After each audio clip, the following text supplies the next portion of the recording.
So welcome back to a new episode of Campus to Capital. Today, Julius and I are joined by Kim Rants, and as I said earlier, there are loads of interesting things to talk about. You spent some time at McKinsey, you also spent some time at Lego, but now most interestingly, you're the founder of Alice.tech, which is also something we're going to talk about today. So very nice to have you here and welcome. Thanks for having me. Yeah, thank you for being here. So, as Konstantin already mentioned, you had a remarkable transition from climbing that corporate ladder, so to say, at McKinsey and Lego, to now, doing something in entrepreneurship. And what really led you to the decision to make that leap? It's a good question. I think I'm one of those people that have always dreamt about starting something. I didn't really have a good reason when I was younger. It was just like, it felt like a sort of the ultimate professional challenge. So I always felt like I had to start something one day.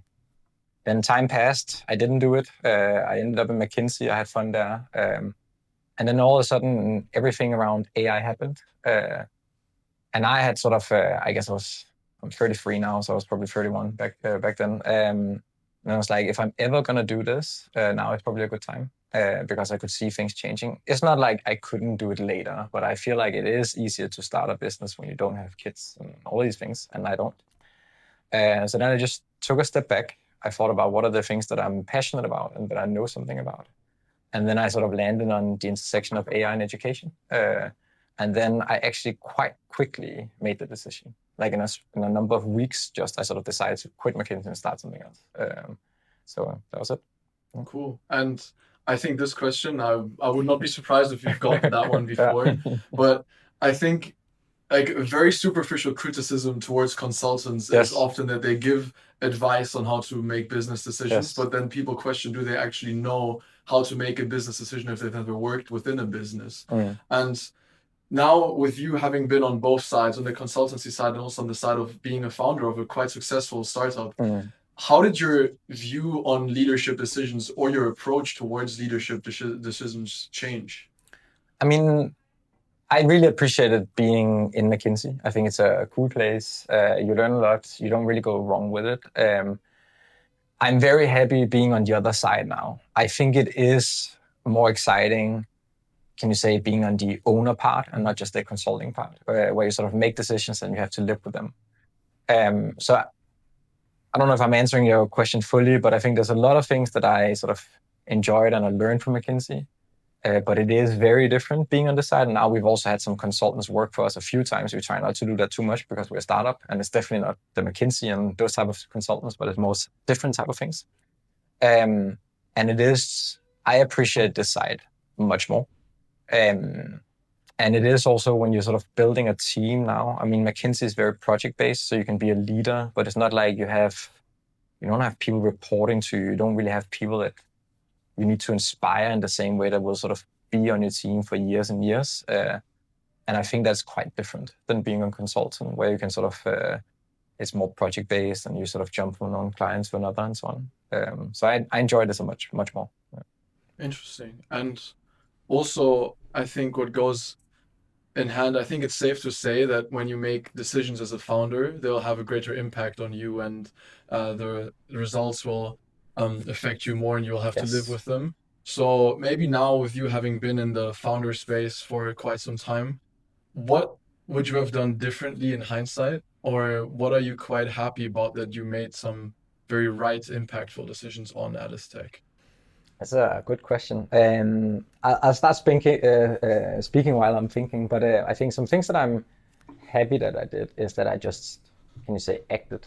Like going back to just starting the company. It's been probably the most thrilling 1.5 years professionally. I think it would have been super easy to sort of not do it and just sort of stay in McKinsey, building that career even further, all these things. So I'm happy I just sort of did it.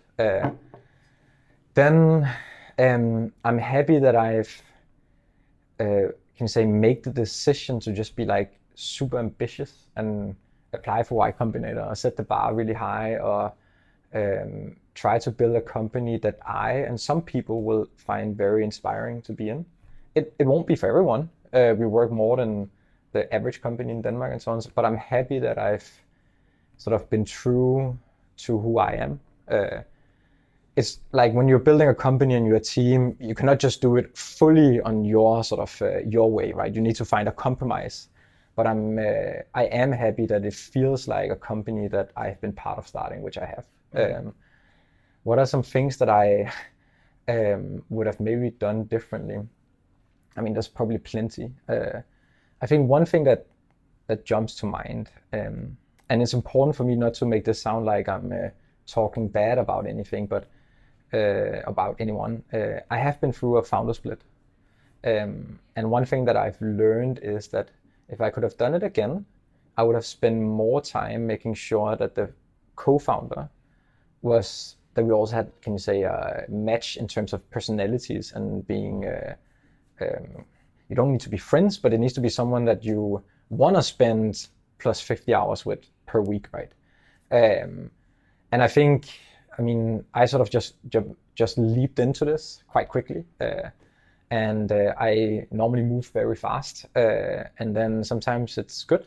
And sometimes you then, I wouldn't call it make a mistake, but like if in hindsight, we should have spent more time making sure that it was the right match. And, you know, now we made that decision. So that's something that Julius and I can most certainly agree on. Yeah, definitely. Yeah, we surely spend a lot of time together. Yeah. And to go on to your journey from going into founding a little bit more deeply, when you work at MBB or any other very prestigious firm, like I would say to a certain extent you have golden handcuffs, right? And Yes. I'm sure that also makes it difficult to leave.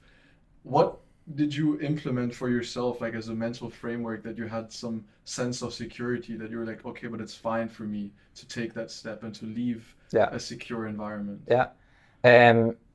It might sound a bit cliche, but I use something called the regret minimization framework. I can come back to what exactly that is, but I had tried before sort of playing around with the thought of starting something myself and leaving McKinsey or leaving sort of the corporate ladder.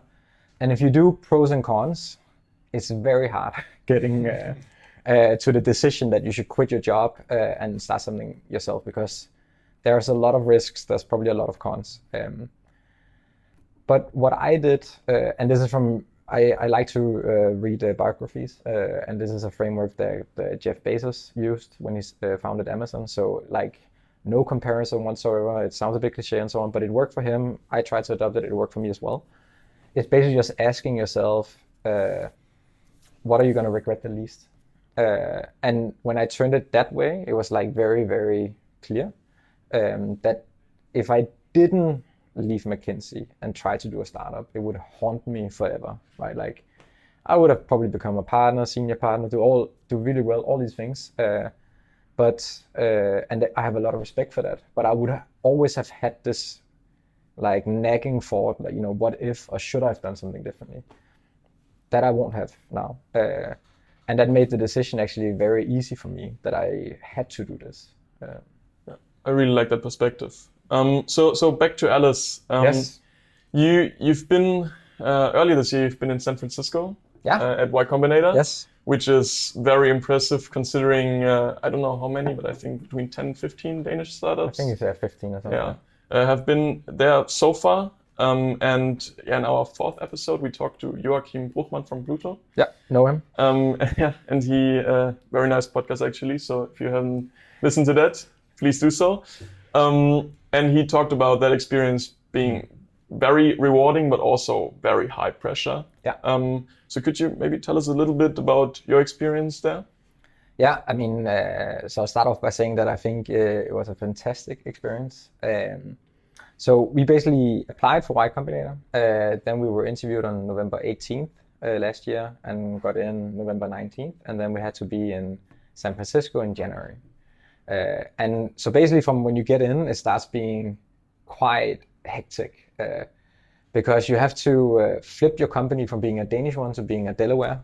So there's like a lot of legal stuff there. And I also made the decision that I wanted to invite the team to San Francisco. So this is normally just for founders, but I thought, you know, this would be an incredible team experience if I could get the team with me. So I made it optional for them, and surprisingly, everyone on the team decided to go. So we basically rented a house south of San Francisco, and we stayed there, 6 colleagues or so in one house, sharing a kitchen, all these things, and just turn the living room into like a coding space. And then you basically go through 11 weeks that are, can you say, extremely intense. The first 9 weeks you spend on basically just growing and building. It's very simple, right? Like you just try to get as far as you can in 9 weeks. And then you have 2 weeks of fundraising. And for me, it was like one of the best experiences and like most fun experiences doing a startup. So I can only recommend. I think there is a lot of pressure there, sure. But I don't know if it was like something, like I've been in a lot of high pressure situations.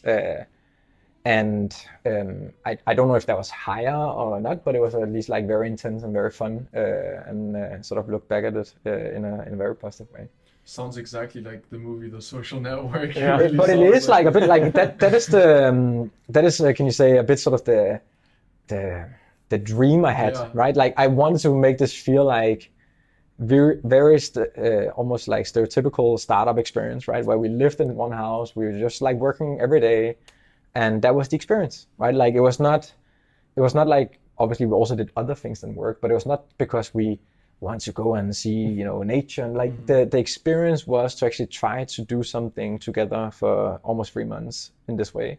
And that was like a big experience in itself. Oh, it definitely sounds like the dream. Yeah. so maybe apart from the business growth, do you also like long-term see the value you gained as a team? Because you stick together for quite a... I think it was, it definitely helped shape our culture. So I think like, so what was actually valuable there? I think first and foremost, the team building. I think you go through something that you normally don't go through with people that creates like a special bond. For me personally, it was also one of the best, can you say, CEO sparing experience. Like you work with incredibly smart people. You have a partner from YC who's been a CEO before, like built an incredibly big company. So I learned a lot. And then I also just think I think Alice is like this Danish company with a Danish culture, but sprinkled with some, American ambition or something, like a blue sky mentality. And that is, I think, healthy.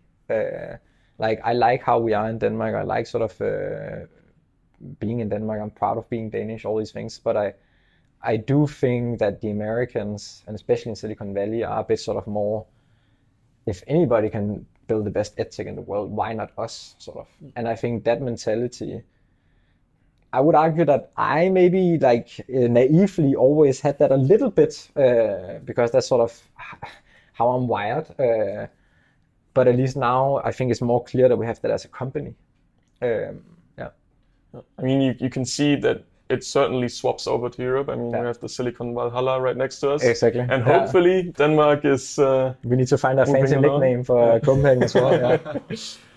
So I actually looked up your YC profile. Yes. And there it stated that the core market opportunity for Alice is over $10 billion in the exam prep segment. Yeah. Can you maybe walk us through how you arrived at that market sizing and how you think Alice is positioned right now? Yeah, I mean, I wouldn't put too much into that number. I think what you will realize when you do something like this is that you just need to get investors convinced that the market size is big, right? Whether it's 10 billion, 20 billion, whatever, like it doesn't matter too much. I think how we arrived at that particular number, which is like a nice round number, if I'm not mistaken, and I haven't actually paid any attention to that number since, but I think we took like, what is the revenue we'll get from one user? And it was like roughly $10 per month. So let's just make it simple and say $100 per year. And then we calculated how many students are there in US and in Europe. I don't remember that number exactly anymore. And then we basically said, and these were university students and about like high school. And then we said, what is a realistic market share to get of that?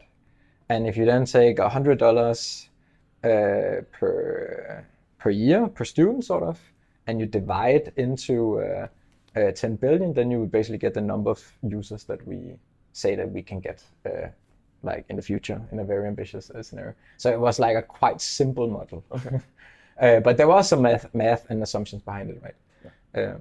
But I think it's more like, if you think of it a different way, I think education, even though people don't have a lot of money, is still one of the biggest industries in the world, right? Like I think 20% of all people or something, I don't have the numbers anymore as well, but it's like affiliated to education, either teaching or working in an institution or being a student.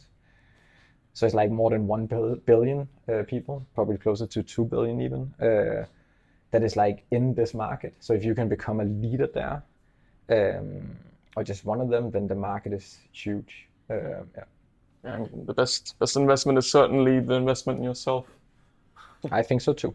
Yeah, definitely. And I think that's also something that Julius and I talked about, because obviously, especially in this Y Combinator context, it's important to present your company in an appealing way towards potential investors or potential stakeholders. But I think also on the other side, this also kind of allows yourself to create incentives and motivations. And I think that's also what we see with the podcast, that when we recently talked about this, we were like, we need to set ourselves certain goals that we want to achieve.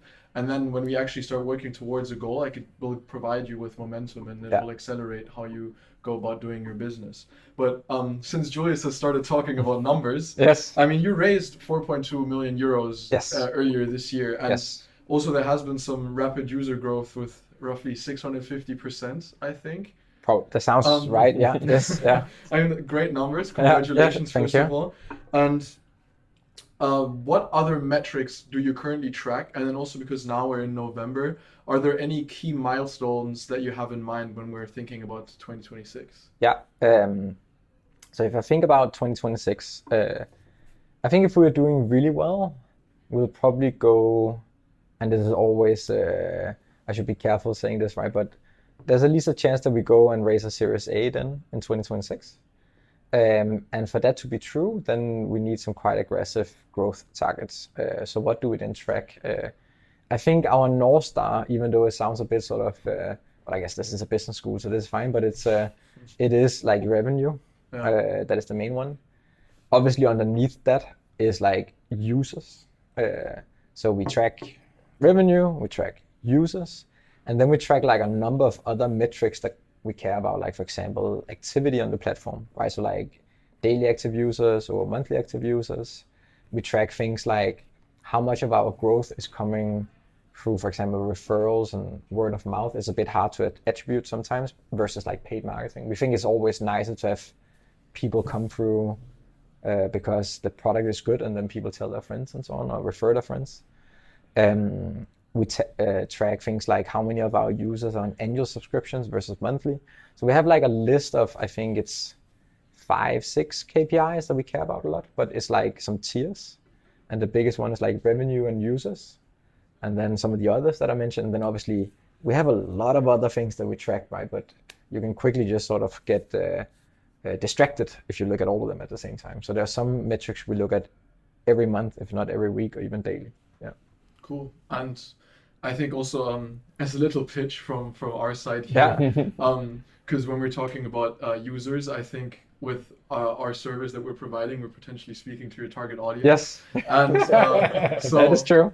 Yeah. So we looked at some figures before this, and I think around 40% of our listeners are aged 18 to 27, with our 4 biggest countries being Denmark, Germany, US, and UK. So if you're maybe interested in working together at some point down the line, we can most certainly have a talk. Let's talk after this about that. Sure. Yeah. But one other thing that I'm curious, and when we talk about engaging customers, and that's a question with 2 sides, is I think when there's also like a huge opportunity in my eyes to work with organizations and not just with students, because I mean that will just skyrocket your potential to access, of course. And do you have any set in stone strategy here and how you want to approach individuals and institutions? And then also with your product, how do you see that Alice.tech could influence and change the educational landscape? I mean, when we look fast forward maybe in 5 to 6 years, how that is actually like a direct impact on how stuff is taught at universities. So there's a lot of questions in there. So I'll start from sort of one. When you say organizations or institutions, you mean like CBS and so like university schools and so on. So this is actually one place where I've, let's call it, gotten smarter after starting Alice. When I started Alice, I actually contacted CBS, some of my old professors, and they all liked the idea, but it was like, I remember this is 1.5 years ago, and they were like, oh, but we're a bit sort of conservative on AI. We don't really know what our policy is going to be and so on. We're not even allowed to use it as professors. That was how it was back then. I don't know what it is like now. And then I was like, but I believe so much in this idea, so now I just go straight to the students. And I think there are some advantages for that, because now we are building a product for the students, and we get direct feedback from them, and it's like much quicker iteration. So we're sort of going that route. And then, so we are, as a company, I will say like 100% focused on that. I have still had some dialogues with universities, high schools, and so on. And actually, CBS is buying from us as a, so they are a customer of ours, but it's like very, very small scale. And we also have some other universities and some high schools and so on. But what I've learned is that it's unfortunately moving quite slow. And that's a bit of a shame. So I think the potential is there, but my hypothesis is that students are going to be 2, if not more, years ahead of the institutions in how to use AI. So we are going to focusing on the students, on serving them. And then I think if we all of a sudden have, I'm just throwing a number out there, 20% of all students at CBS, it's going to be much easier for me to approach CBS and say, shouldn't we just talk again? Like, and then strike something like where everybody just gets access. So that's sort of a bit sort of our strategy, is that we like the idea of, let's call it B2C, B2B or B2G, like government or business, but we're going for the students, and then the other thing we'll just have to follow. Yeah.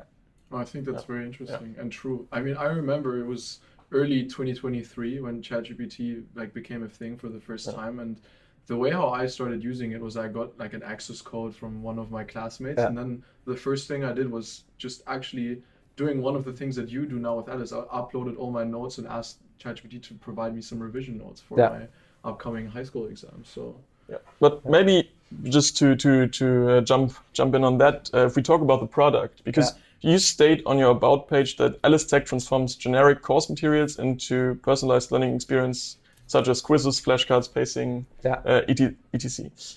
Could you describe how your AI engine works and how it really differentiates from what Konstantin just described? Because also in terms of universities, I know that one of the biggest business schools in Germany, WHU, actually just a couple of months ago licensed all of the students OpenAI Pro, I believe. Okay. So could you maybe give us some? So I mean, I'll just take a step back first. So I think ChatGPT product like this, obviously ChatGPT is the main one, but I think they're a fantastic product. I use it myself. But it's also, I would say, a very sort of chat is supposed to do a lot of things, right? Like I can both study there, I can also ask it for where should I go on vacation, what should I have for dinner tonight, like any type of thing. And I think if you go deep in a domain, whether it's education, medicine, or whatever, you can actually create an experience that is better. Like I fundamentally believe that.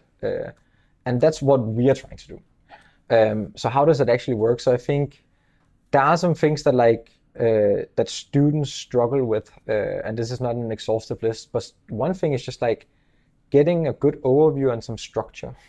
And maybe just a chat interface is not the best for that. So we sort of try to create this, can you say, learning or studying journey, everything from starting a course to planning that a bit to figure out how should you structure this. We're coming out with a cool feature in 2 days, so probably out when this podcast airs, but where we help the students sort of getting this overview. And then from there, we try to guide the student through everything from note-taking, where like if you really want to sort of say, oh, I could just write my notes in Word, put it into ChatGPT and so on. But we try to, again, sort of focus just on, you shouldn't take notes on Alice if it's not for studying. But then we basically, when we refine your notes with AI, we use the context that you've uploaded and all the other context that you have, and we try to make the best study notes for you. And then we also just use like, can you say, our domain knowledge, like I've taught for 12 years or so. So I think about how would I break things down, and we basically force the AI to do something like that. Then you have like an exercise interface that I think is more playful, it's more entertaining.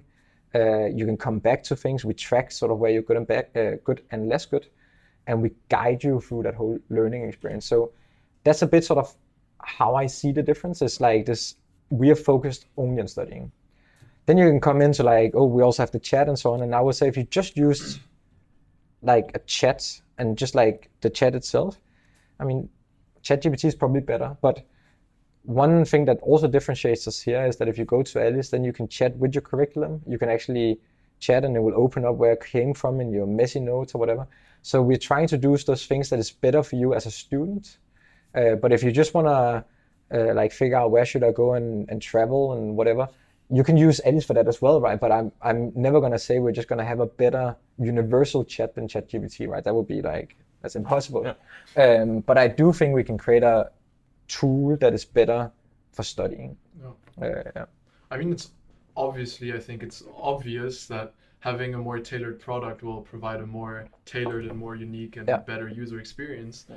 But when we look at numbers here, according to the Financial Times, investment in online education fell down to $3 billion in the last year, and it was around 16-17 billion during the pandemic when it was at its peak.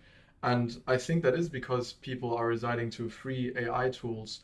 And if a potential user of Alice.tech is not necessarily directly aware on how good the product would be for them and how beneficial it can be, and they don't necessarily see that them paying for Alice.tech will have like that the benefit they will receive will outweigh the financial investment that they have to put up for it. So how do you address that potential concern that some potential customers may have? But I think that's just a communication challenge for us, I guess. I mean, so I think it starts with the product, right? But if it is actually better than ChatGPT, like if we are, then it's down to communication. And I think student is obviously a segment that don't have a lot of money. And I have a lot of empathy for that. I've been a student myself for many, many years. But I also actually think that if you can convince students that you can help them get better grades, for example, or save time, because as a student you want to do so many things, you are not that price, I guess, you are less sensitive to prices than if it's something else. So for me, it like starts with the product, and if we can build a product that is good enough, and I think we already have many thousands of users that sort of see that benefit, then the rest is just a communication challenge, and that's not easy. But that's something I'm sure we'll figure out. For sure. I mean, I think that's also, I would say, obviously with students, not just with your product, but with products in general, obviously students are relatively averse in putting up high investments. But I think those are like access to free time and access to better, great results. I mean, those are probably the most two important things for every student, right? So I see how that makes sense. But I mean, Alice will never be I think, like it's hard to forecast, right? But it will never be like a super expensive product, right? Because you need to like be able to, and for us, it's actually also quite important that we have a free version of Alice. We do, because I think there's also something meaningful in being able to help all students. And then obviously you can do more on our premium account than a free one, right? But we do think it's a good sort of and purposeful thing to be able to help students even if they don't have a lot of money. So we do have both free and paid tiers. I really like that. So in terms of marketing and also your target audience, because your target audience probably between the age of, you name it, 16 and 25, I don't know. Something like that, with focus around the 2021. So students like us who are also on the social networks. Exactly. The usual suspects, Instagram, TikTok, whatever. And I saw that you do a lot of user-generated content to market your product. And I'm just curious because we actually going to interview someone in 1.5 or 2 weeks who's doing Superscale. I don't know if you're familiar. I am a little familiar with them. Okay. So it's Superscale.ai, right? Yeah, exactly. Yes. So what they basically do is they do AI-generated UGC content. And is that something that you would use, or do you have the opinion that it has to be like really authentic and real people behind it? Oh, it's a good question. So we have looked in a bit to Superscale.ai. We haven't used it yet. So I think, why do you do marketing, right? Like at the end of it, we want to reach students and we want to give them some message that is around the product and hopefully gets them into the product, and then we help them there. Mm-hmm. So it's not like I have this, can you say, philosophical thing that we could not use AI generated content. I don't have that. But at the same time, it needs to feel authentic. We need to sort of talk at eye high to students and so on. And if you see an ad that is clearly AI generated or it's just not like authentic, I think that would be a turn off for most students. So then we won't do it. But if we could, in a nice way, share the same message to students, and it wouldn't come across as like awkward, whatever AI, I don't think I would have anything against it, right? Because what we really care about is our product, and we want to build a product that's fantastic, and that's what we care about. And then we acknowledge that we need to get that in the hands of students, and we need to communicate to them. And I see AI as a tool there, but I don't want to compromise on the sort of, can you say, making it authentic or sort of, you can quickly then hurt your brand, right? So I think this is also an industry that is like so early, and we are trying to figure out how we should look at this. But we use AI to help students learn at Alice. I don't see a reason why we shouldn't be able to use Alice to also communicate or create marketing. But I'm not an expert here, right? So I think this is a place where we would rather hear from students. What we have done is that we've actually done a few tests where we haven't made it live, but where we had a real video and then an AI video, and we showed it to a person. And some people didn't notice that it was AI. So we haven't actually aired that, but like we've done some of those tests. And I think then it starts getting a bit interesting. But again, I'm no expert here, and it's very, very early, right? But for us, it starts with the product and helping students. And if AI can then be a good tool for reaching them, then we're not against using AI, I think. Yeah, I feel like as long as it feels authentic, it's legit. But it's some very valuable input for the podcast with Patrick. Yeah, but it is a bit sort of philosophical, right? Yeah. Because if you had asked me, I think 3 years ago, and you just sort of said, hey, you can create this video with a character that looks real, but is actually AI, I would have been like, oh, I don't like that idea. And I'm also not sure I like the idea fully, but I'm sort of trying to see where the market is going, right? And if that's how you then communicate with people, then maybe at some point we need to follow. But for now, we're using real humans, and that we're proud of. Yeah. I think it's also interesting to see that how quickly this growth became expected, and also how quickly we were able to get used to it, right? Because as you said, like 3 years ago, if someone would have told me you can go on Chrome or Safari, go on this AI website, and then you just start prompting and it gives you an animated video, we all would have been like, yeah, but how good can it be, right? Yeah. And now it's like every 3 months almost, I get this notification, ChatGPT so-and-so just launched and it looks better than ever. And it's like every time you're like, how does it, it's such an exponential growth when it comes to improvement. So I think it's also very interesting to see how this will evolve within the next months and years, for sure. Yeah, we play around with Sora all the time. I got some videos on my phone where Mark Cuban markets our podcast as the best podcast out there. But I will say, from a personal perspective, I think it is a bit scary. Oh, so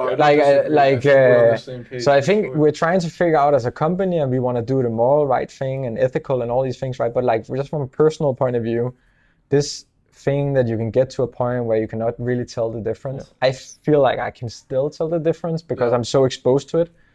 But it probably won't be many years, right, where you cannot sort of tell the difference, maybe even shorter. I think that is actually a bit sort of scary. Yeah, I agree.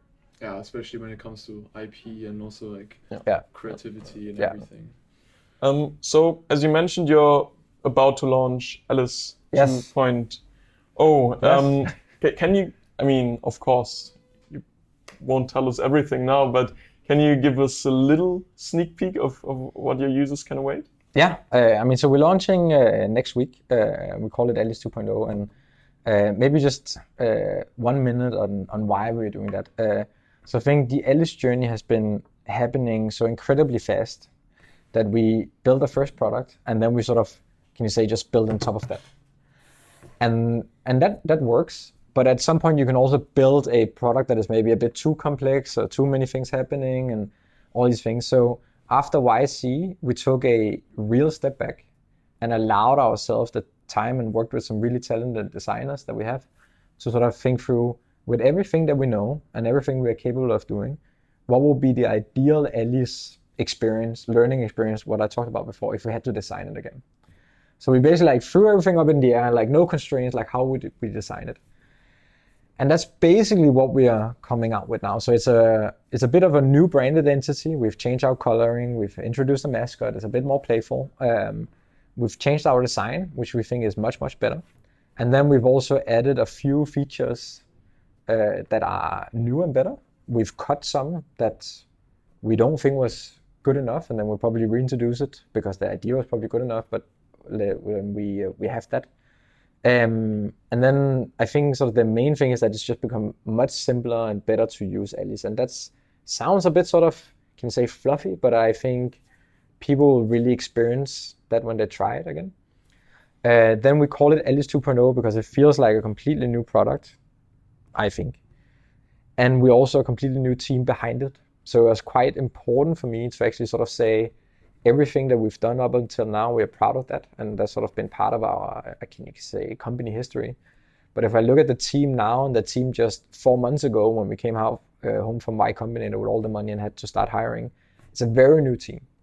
And it's important for me to say that, you know, now this is the team, right? So like now this is the team that is taking Alice on the next journey. So we're trying, obviously we're doing this for the students because we think our product will be better, but we're also doing it as a bit of a, can you say, internal celebration where we've worked really hard for some months with the new team that now feel like real ownership of this because they're not just getting something that other people built before them. They have actually been part of building this, can you say, almost from scratch again. Of course, there's some things we're using sort of in the backend and so on, but it feels like a new product.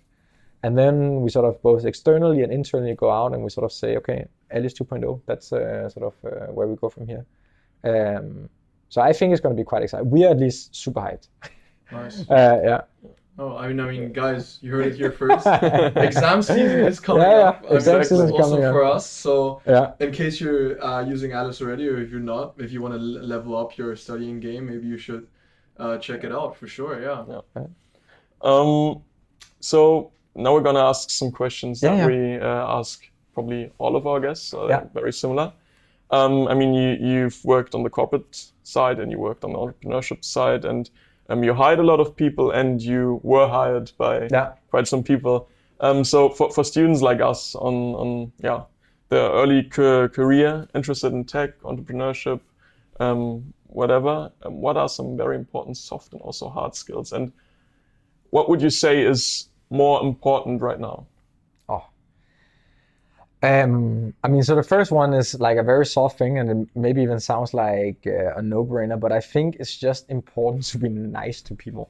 Mm-hmm. Like too many people take that for granted. Like nobody wants to work with a quote unquote asshole or whatever, right? And you will be surprised, like your reputation travels before you. So if you are a nice person, someone who's helping other people, someone who's like, can you say, doing good things, whatever good means, then people will help you. People will want to work with you. If you're the opposite, it will also be the opposite result. So I think that's just important to be aware of. And I think that effect is even stronger in a small country like Denmark, where, you know, most people sort of know each other if you are in the same space, right? Like, you know, Joachim, I know him, right? Like, and you can probably bring up other founders that have been to Y Combinator in Denmark, and I probably know who they are. So I think that's just something that people should be aware of. And like, that's also the first thing that I consider when I hire someone. Like, would I want this person on my team, like spending time with this person? So I think like the soft skills of being a nice person, having empathy, all these things like really matters. I think communication is a undervalued skill. So I mean, you don't need to be a good communicator to be nice to be with. So I see this as a different thing. Mm-hmm. But I think being able to like communicate very clearly is super valuable, and it's something that I try to be better at myself. If I then sort of go to more, can you say, sort of the hard skills? Actually, I want to stay on the soft skills a bit more. I think attitude and like having a bit of a hard-working mentality or like a can-do attitude. I really appreciate that personally. Like people on my team, they will sort of. I think it's hard tackling tough problems. And if you bring smart people together and you have a mentality that is like, fuck it, we're going to solve this. That's just both more fun and most of the time you solve it. So people that have sort of this, I can do this attitude, rather than being, a new problem sort of. Mm-hmm. I really appreciate that. And if we can then take the sort of the more hard skills, I mean, it depends on the role, I would say. I think sort of the soft skills are maybe a bit more universal. I think the hard skills is a bit more related to the role itself. But I think being a good problem solver is always a good thing. Like being able to take a complex problem and break it into like solvable pieces and then start solving each of them. And whether that is then in code or in strategy or whatever it is, I think that's a very valuable skill. Nice. And I mean, when it comes to building relationships and talking to people, I mean, you've been a management consultant. Yes. And you also successfully pitched your company to Y Combinator, so I think you're more than qualified to answer this question. I'll try. But for a lot of people, especially when they are more introverted, it's sometimes maybe difficult to find a mentor or to network and to reach out to people. And what would you maybe recommend to the people that are more shy here and a little bit more timid in going about this? Yeah. I mean, I'm sure there's people that is more introverted than me, but I would actually look at myself as being introverted, because like, there's probably people that know much more about this than myself. But like, extrovert versus introvert, like I get energy from being alone. Sometimes I like being alone. Like I like doing things like this. I like being with my team and so on. But it's also, can you say, taxing for me. It's not like I just naturally seek out the big crowds. I enjoy it selectively, but I think I am actually a more introvert. So I've never been the type of person that would like go to a network event and just like meet new people. So what has worked for me is like, I try to find a few things that I care about and I do really well. And then I meet people along that journey that I'm then sort of nice towards, not because I have to, but it's just like I just want to, I guess, right? And then I build my network that way, and that has sort of served me well. So I don't think you necessarily need to have like the biggest network. That could be fine, but I'm more a person that sort of I have few people that I know really well and are really care for and sort of are close to me, and then given my career and everything that I've sort of done, and I mean this in a humble way, I've probably built like a bigger network of, can you say, more loose connections on network, and I appreciate that as well. But I have never seen myself as a really, really good or big networker. I guess the point is more like I don't think you necessarily need to see being introverted as something dragging you down there. Then just build few, but then strong relationships, and that might even be better. I think that also builds up on what you just said about reputation. Yeah. I personally have the opinion that people that try to reach out to everyone, try to be connected to everyone, usually don't have the best reputation, and those that really value quality over quantity in that context are recognizable because of that. So now in hindsight, if you could talk to maybe the younger Kim before founding Alice, what what's one thing you would tell your younger self? I'll throw in another cliche quote there, but then it'll probably be like, just do it. Like I don't think I needed to wait as long as I did. Okay. I'm like, I don't regret anything. I'm happy I made the choices I did. I enjoyed my time in McKinsey. I also met my now wife there and so on. So there's like a lot of good things from doing that. If you want to be a good entrepreneur, you don't need to stay in McKinsey until you're a quite tenured associate partner. Like the best way to be an entrepreneur is probably just to go and try it. Mm-hmm. So I could probably have left earlier, but again, I enjoyed my time there. So it's not like I regret it, but it's like, I think if you know that you want to do something, and for me it was like doing something like this, I could probably have done it a bit earlier. Mm-hmm. And it's also just my advice to other students or people who wants to be founders. Like a lot of people, I've gotten a lot of questions from students. It's like, oh, if I also want to do a startup and I want to do something, should I then do this and then that after, and then this will set me up perfectly, and this whole like 10-year plan. Mm-hmm. And it's just like, if you know you want to do this one thing, then just like go and fucking do it now, right? And then you might then fail once or twice. But I think the more direct way is probably more effective than trying to plan too much and so on. Like I never planned that my startup would be around education. But looking back, it's very clear that like that was natural, right? Like I've been teaching for more than 10 years. I've done 2 master's degrees. All of a sudden I end up knowing something about learning. But it was impossible for me 10 years ago to plan that. So I think, yeah, my advice would just be to sort of trust your professional impulses, I guess. Yeah. So just do it. That's a good closing note for the very interesting conversation we had today. So thank you so much again for taking some time off. Thank you. It was a pleasure. I really enjoyed it. My side as well. Yeah. Super cool. Yeah, and to everyone out there, make sure to leave a comment if you have found anything particularly interesting. Like and subscribe, and make sure to check out Alice if you haven't already. You should. Exactly, and also tune in 2 weeks, because our next guest will be former German Vice Chancellor Robert Habeck. So I think that one will be a very interesting conversation as well. So we look forward to having you back on the show then. See you guys. See you. Thank you.